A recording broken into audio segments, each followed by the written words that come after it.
Baby సినిమాతో టాలీవుడ్లో resound చేసిన ఎస్కే అండ్ సాయి రాజేష్ ఇప్పుడు చెన్నై లవ్ స్టోరీ సినిమాతో మన ముందుకు వస్తున్నారు. Mani Sharma music director. వరుస హిట్స్తో జోరు మీదున్న Kiran Abbavaram hero, Gauri Priya heroine. Star cast and crew మాత్రమే కాదు, ఇప్పటికే రిలీజ్ అయిన టైటిల్ గ్లిమ్స్ అండ్ సాంగ్స్తో మంచి అంచనాలు పెంచుకున్న ఈ సినిమా ఇప్పుడు ప్రీ రిలీజ్ బిజినెస్తోనూ ఇండస్ట్రీలో హాట్ టాపిక్ అవుతాం. అకార్డింగ్ టు రిపోర్ట్స్, జూలై 24న రిలీజ్ అవుతున్న చెన్నై లవ్ స్టోరీ సినిమా చాలా ముందుగానే theatrical business ముగించేసింది.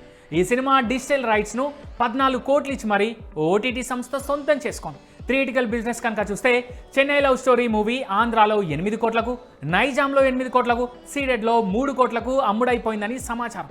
Overseas, rest of India కలిపి దాదాపు 4 కోట్లకు కొనుక్కున్నారట. అలా దాదాపు 23 కోట్లకు థియేటికల్ బిజినెస్ జరిగింది చెన్నై లవ్ స్టోరీ సినిమాకి.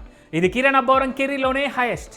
ఇక ఈ సినిమాకి ఆడియో రైట్స్ కింద కూడా దాదాపు 5 కోట్లు వచ్చాయట. ఇంకా శాటిలైట్స్, హిందీ రైట్స్ అమ్ముడవ్వాల్సి ఉంది. ఇక చెన్నై లవ్ స్టోరీ సినిమాని 20 నుంచి 25 కోట్ల బడ్జెట్ పరిధిలోనే పూర్తి చేయగా థియేటికల్, నాన్ థియేటికల్ కలిపి దాదాపు 40 కోట్లకు పైగా బిజినెస్ అయింది.